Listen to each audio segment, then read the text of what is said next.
कहूची ना से दिन कहीदेले जे जगत भितर भाई की जे रखी भौणी की पाखे रखी ताठो भाग्यवान मनीष कहीं ना किंतु आमे स्त्री की पाखे रखीचे भाई भौणी की माँ अलगा कर देइछे कहीं कथा कहूँ भणजा टी जदि डाकी वर्षे के थरुटे खुआईदब 10टी ब्राह्मण खुआइले जेतिक पुण्य जड़े भणजा खाइले सेतिक पुण्य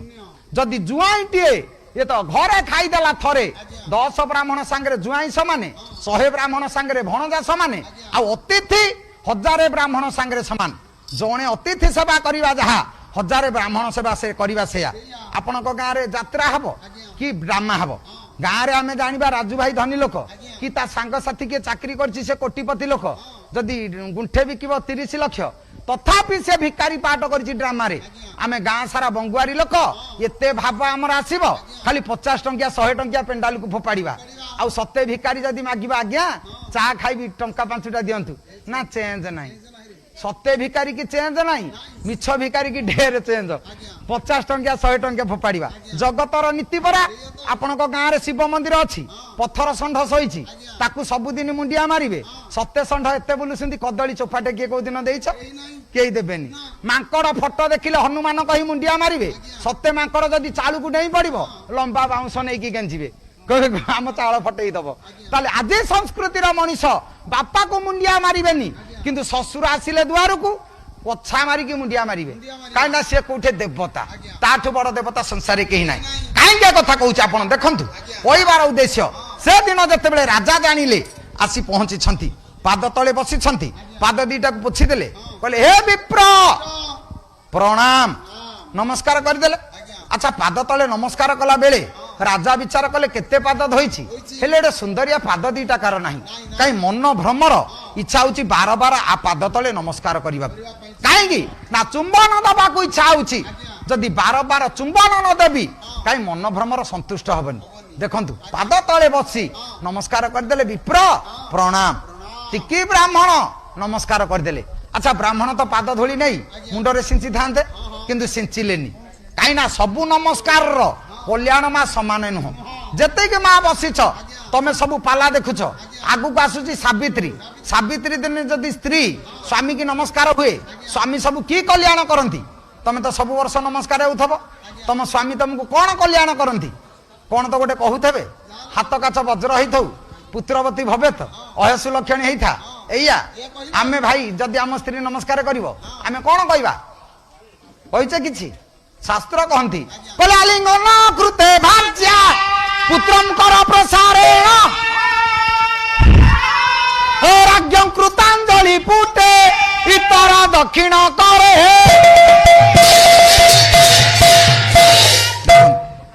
पाद तले जते नमस्कार हो गले ये कल्याण हाथ बढ़े देले कल्याण आलिंगन कृते भाज्या स्त्री जदि स्वामी की नमस्कार करे स्त्री स्वामी कल्याण सी हूँ स्वामी छाती जदि स्वामी छाती रे मुंड रखीदेला स्त्री स्त्री से कल्याण माँ स्वामी की तमें मुंडिया मार तुमको स्वामी कल्याण करे किंतु तमें गोटे दिन तुम स्वामी की कल्याण कर सेटा कौ दिन कह स्वामी सब बेले स्त्री की कल्याण करे किंतु स्त्री गोटे दिन कल्याण करे कौ दिन से दिन मन रखिछ 4 वर्ष 5 वर्ष है पाला देखिलनी से पट मंच बहुत दिन है पाला देखिले सिना कौन शिखत पाला तो देखिबार नहीं पाला आरंभ होइथबो 12टा राति बेलू तुम घर को तुम गल आ शिखिब केते बेले कौ दिन लो माँ तुम कल्याण कर जो दिन बाट बरण कर जुआई की नियंती कन्या सेपटे बर एपटे गोटाए मझिरे बंधक छिड़ा हम लुगाटा सेपटे झील छिड़ा एपटे पुओ छिड़ा हलदिया चाउल हलदी गुंड पड़ी अरुआ चाउल पितल थाली आंजुलाए चाउल फोपाड़ झील पुओ उपरकू नन्ना से कर्म पढ़े हे माँ दुर्गा देवी भाग्यदात्री मो आयुष अधा हो जाऊ मो स्वामी को आयुष 2 गुण हो जाऊ निज आयुष को से दिन स्त्री कल्याण कर स्वामी आयुष 2 गुण हो जाऊ स्वामी आयुष तो स्त्री आयुष कमी जाऊ माँ कहीं स्त्री आयुष कमी जाऊ स्वामी आयुष 2 गुण हो जाऊ स्वामी आयुष बढ़िले तमर लाभ कौन सी तो आगे बेसी दिन बचब तमें शीघ्र मरीज माँ लाभ एति कहले जाऊं ये युवती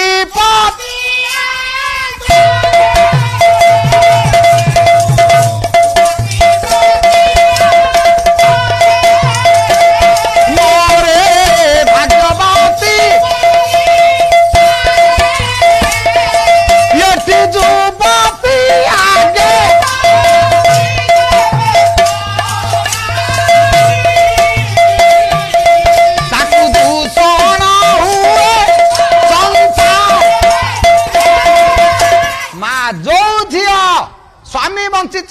मरी जाए जगत ताकू भाग्यवती बोली कहे। विचित्र रामायण कवि हेले विश्वनाथ कुंटिया। आ जदि स्त्री बंची स्वामी मरी जाए जगत ताकू हतभागिनी कहे। कहीं माँ तमें सौभाग्यवती कौ दिन हम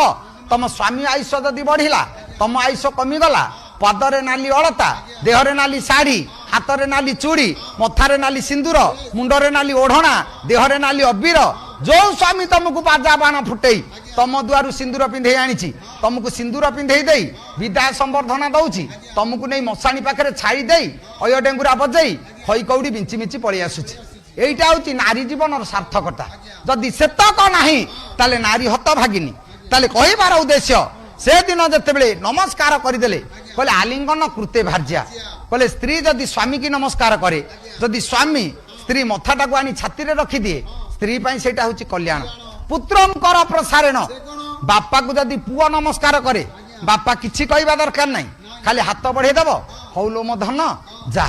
যদি পুয়া মুন্ড উপরে বাপার হাত ଅଛି তাঠু বড় কল্যাণ সংসারে কিছু নাই সেইটা হচ্ছে বড় কল্যাণ। রাজ্ঞং কৃতাঞ্জলি পুটে রাজা হচ্ছেন আজির মন্ত্রী মৌসা জনে বসিছেন পিণ্ডারে তাঁকু 75 বর্ষ মন্ত্রী আম গাঁকু আসিছেন তাঁক বয়স 55 কি 60 ইয়ে যদি কইবে মৌসা প্রণাম আপন কেবে কইবেনি জগন্নাথ তোমার কল্যাণ করন্তু কাହିଁକି না সে রাজা ଆପଣ ପ୍ରଜା ତେଣୁ ରାଜାକୁ ପ୍ରଜା କଲ୍ୟାଣ କରିବାର କୌଣସି ଅଧିକାର ନାହିଁ। ତେଣୁ ସେଦିନ ଯେତେବେଳେ ବାମନ ମୂର୍ତ୍ତିଙ୍କ ପାଦ ତଳେ ନମସ୍କାର କରିଦେଲେ ରାଜା ବଳି କହିଲେ ବିପ୍ର ପ୍ରଣାମ ସିଏ ଆଉ କଲ୍ୟାଣ କଲେନି ପ୍ରତି ନମସ୍କାର ଜଣେଇଲେ କହିଲେ ରାଜନ ସ୍ୱାଗତମ ମୁଁ ତମ ନମସ୍କାରକୁ ସ୍ୱାଗତ ଜଣାଉଛି କାହିଁକି ନା ସେ ରାଜା ଇଏ ପ୍ରଜା ଇତର ଦକ୍ଷିଣ କରେ। ଆଜି ଯୁଗର ଗୋଟେ ଷ୍ଟାଇଲ ଯିଏ ଯାହାକୁ ଯାହା କହୁଥବ ଶେଷରେ ହାତ ହଲେଇ ଦେଲେ ଏଇଟା ଇତର ଲୋକ ପାଇଁ ଚଳିବ কিন্তু নিজ লোক পাই নুহ। কিন্তু আজির সমস্যা যদি স্বামী বাহারে চাকরি করেছি 2 মাস ছুটি আনিছি দুবাই কি মাদ্রাস কুয়াড়ে চাকরি করেছি 2 মাস ছুটি সরিগলা স্বামী যাচ্ছি বাহারুছি যাওয়া বাপা মা বসে পিণ্ডারে কান্দুଛନ୍ତି মো পুଅ ଯିବ ଆଉ 5 ବର୍ଷ ପରେ ଆସିବ କି নাই ଜଣା নাই କେତେ ବେଳେ ଆସିବ କଣ ହବ ସେ ଆସିଲା ବେଳକୁ ଆମେ ବଞ୍ଚିଥବୁ କି নাই। ବାପା ମା ପିଣ୍ଡାରେ ସିନା କାନ୍ଦୁଛନ୍ତି ସ୍ତ୍ରୀ ନାଇଟି ପିନ୍ଧି କବାଟ କଣରେ ହାତ ହଲଉଥବ ବାଏ ବାଏ କଣ ଏଇଟା କଥା। ବାଏ କାହାକୁ କହନ୍ତି ଯୋଉ ଯିବାରେ ଆଉ ଫେରିବା ନଥାଏ ତାକେ କହନ୍ତି ବାଏ। ତା ମାନେ ସ୍ତ୍ରୀ କଣ ସ୍ୱାମୀ କି କଲ୍ୟାଣ କରୁଛି ଯା ସିଆଡୁ ଆଉ ନ ଆସେ କିରେ ସ୍ୱାମୀ ଯାଉଛି ବିଦେଶ ସ୍ତ୍ରୀ ଯଦି ପାଦ ତଳେ ନମସ୍କାର କରିବ କଣ ଭୁଲ ହେଇଯିବ। କିନ୍ତୁ ଆଜି ଯୁଗର ମଣିଷ ଆମେ ଷ୍ଟାଇଲ କରି ହାତ ହଲେଇ ଦଉଛେ ସ୍ୱାମୀ କି ନହେଲେ ସ୍ୱାମୀ ସାଙ୍ଗରେ କଥାବାର୍ତ୍ତା ହଉଥବ ରାତି 10ଟା ହବନି ହଉ ତମେ ଅଫିସରୁ ଆସିଥବ ଆଉ ଯା ଖାଇବ ରଖୁଛି ବାଏ कहीं नमस्कार रखुची कहले कौन असुविधा हम फिर स्वामी स्त्री संपर्क बाय जगह कुआड़े गला कहीं कथा कहूँ माँ जी माँ बसीच जीवन में से भूल करनी कहीं ना जड़े झीपाई ता देवता हूँ ता स्वामी जो रंगा जीव गंगाधर मेहर कहले कहले स्वामी गुरु स्वामी परम बांधव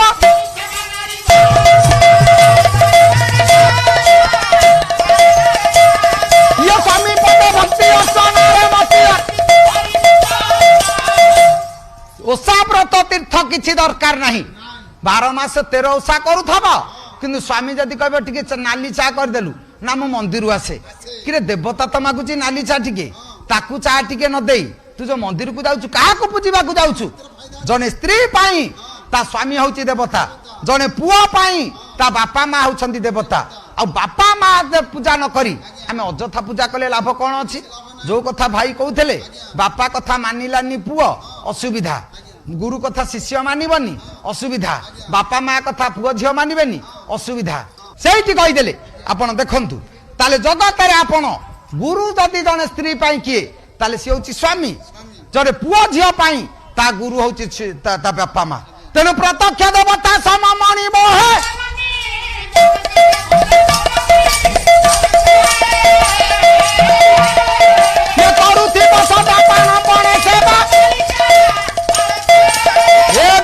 जते पुआ झी कहले बापा माँ पाद तले नमस्कार करंतु भारी पुण्य कहीं माँ देवता बोली आमे क्या जानिछु देवी बोली माँ जागुले की जानिछु किंतु घरे जी बसीची सी कौन कम अच्छी तेणु से कहीदेले आलिंगन कृते भाज्या राज्ञ कृतांजलि पुटे पुत्रंकर प्रसारेण इतर दक्षिण कहले आउ जेते हाथ हले देले चली बसिना किंतु स्वामी पाद तले स्त्री नमस्कार करवा विधेय। अच्छा से न्याय जेते नमस्कार करदेले नमस्कार कला परे कल्याण न करी प्रति नमस्कार जणै देले कहले विप्र आपण आसीबा अभिप्राय ना एइथिबाई मु आसीछि आपणक ना शुणिली आपण एडे बड़ दानी एमिति दान दउछंती तेनु भाबिली तांगु टी देखिदेबी राजा हसीदेले कहले ब्राह्मण आपण तो देखिले मते हे विप्र एबे तो पळे जिबे जानतु केमिति जिबी कहले जाई परिबिनी काहेकि ना आपण दुआर जदि खाली हाथ रे पळेबी ताले आपणकर पाप हबो शास्त्र कहंती अतिथि जत्र भग्नाश गृहात पति निवर्तते सह तस्मिन् दुष्कृतम दत्वा पुण्यमादाय गच्छत्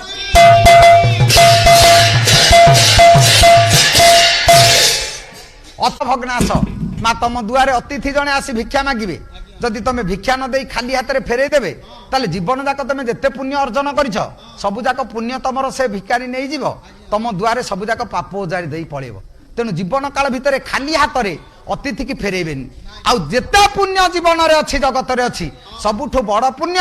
जने जाहाकु जे खाइबाकु देला ठो बड़ पुण्य आ जगत रे नाही कारण जोग वशिष्ठ रामायण भगवान राम को बुझाउछंती वशिष्ठ कहले हे राम आगामी भविष्य रे तमे राजा हबो गोटाए कथा मने रखि था कहले तुरग शत सहस्रम गोगणानां च लक्ष्य अरजत कनक पात्रे मेदिनी सागरान्तम विमल कुल बधूना कोटि कन्या च दद्यात् नई नई में तो श्रम अन्नदान प्रधान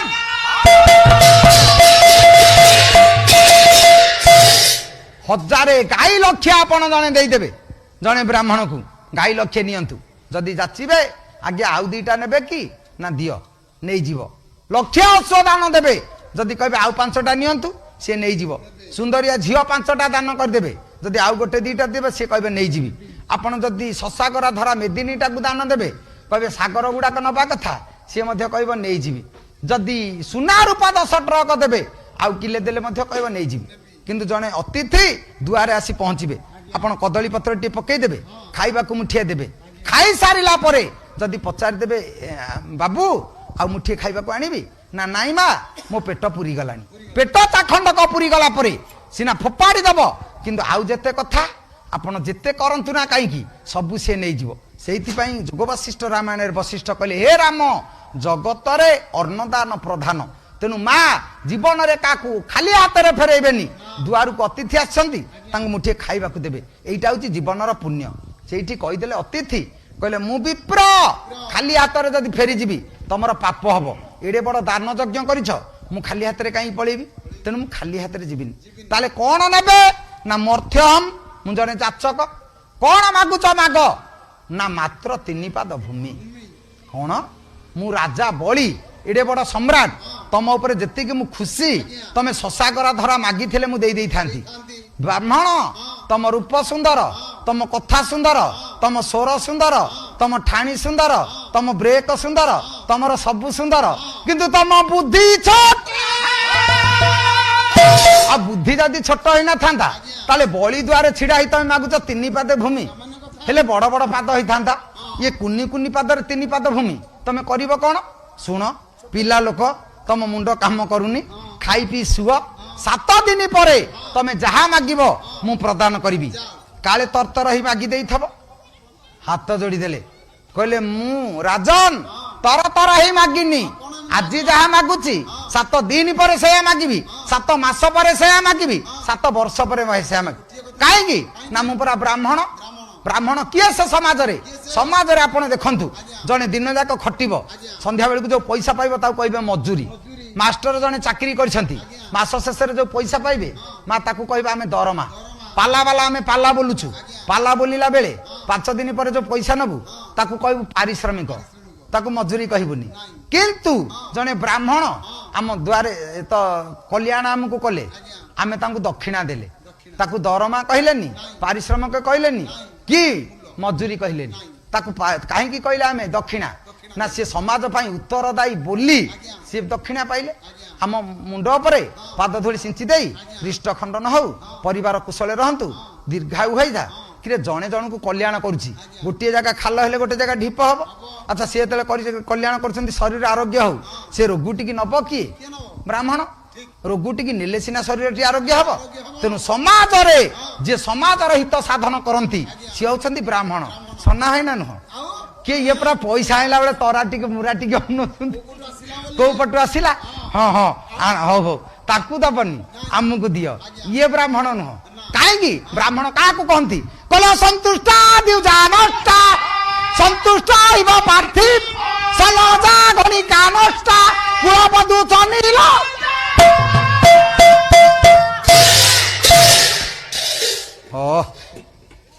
ସେଇଠି କହିଲେ ଅସନ୍ତୁଷ୍ଟା ଦିଉଜା ନଷ୍ଟା। ଦିଉଜ କହିଲେ ଆଜ୍ଞା ବ୍ରାହ୍ମଣ। ବ୍ରାହ୍ମଣ ଯଦି ଅସନ୍ତୁଷ୍ଟ ହେବେ ମା ଦି ଜଣଙ୍କର ନଷ୍ଟ, ଯଜମାନର ନଷ୍ଟ ଆଉ ପୁରୋହିତର ନଷ୍ଟ। ତେଣୁ ଯାହା ଯଜମାନ ଦେଲା ଯଦି ବ୍ରାହ୍ମଣ ସାଦରେ ନେଲେ ତାକେ କହନ୍ତି ବ୍ରାହ୍ମଣ। ଆଜିକାଲି ବ୍ରାହ୍ମଣକୁ ତମେ ଜମିବାଡ଼ି ବି କି ସବୁ ଦେଲେ ମଧ୍ୟ ସନ୍ତୁଷ୍ଟ ହେବେ। 9,000 10,000 ତୁଟି ଥବ ଯଦି 12,000 ଲାଖେ ଦେବେ ସେ କହେ ଗାଡ଼ି ଭଡ଼ାଟା ଦଉନ। କାହିଁକି ନା ଅସନ୍ତୁଷ୍ଟ। ସବୁ ଦେଇଦେଲା ପରେ ମଧ୍ୟ ସେ ସନ୍ତୁଷ୍ଟ ହେବେନି। ଅସନ୍ତୁଷ୍ଟ ଦିଉଜା ନଷ୍ଟା ସନ୍ତୁଷ୍ଟ ହେବ ପାର୍ଥିବ। ପାର୍ଥିବ କହିଲେ ଆଜ୍ଞା ରାଜା। ଯୋଉ ରାଜା ଅଳପ ପାଇଲା ପରେ ସନ୍ତୁଷ୍ଟ ହେଲେ ତାଙ୍କୁ ରାଜା କହିହବନି। ଗ୍ରୀକ ବୀର ଆଲେକଜାଣ୍ଡାର 22 ବର୍ଷ ବୟସରେ ଦିଗ୍ବିଜୟ କଲେ। ଶୀର୍ଷ ସ୍ଥାନରେ ବିଜୟ ପହଞ୍ଚିଲେ ମଧ୍ୟ ସମୁଦ୍ର ବେଳାଭୂମିରେ ବସନ୍ତି ଦିଧାରେ ଲୁହ ଗଳି ପଡ଼ିଲା। ପଚାରିଦେଲେ ସେନାପତି ମହାରାଜ ଆପଣ ପରା ଦିଗ୍ବିଜୟ କଲେ ଆଉ କାନ୍ଦୁଛନ୍ତି କାହିଁକି? ନା ମୋ ପାଇଁ ଭୂଖଣ୍ଡ ନାହିଁ ଜିଣିବାକୁ। ଜିଣିବାର କେତେ ଲାଳସା ତାଙ୍କର ଦେଖନ୍ତୁ। ସିଏ ଖୋଜୁଛି ମୁଁ ଆହୁରି ଜିଣିବି। ଯୋଉ ରାଜାର ଜିଣିବାର ଲାଳସା ଅଛି ବାସ୍ତବିକ ସେଇ ହଉଛି ରାଜା।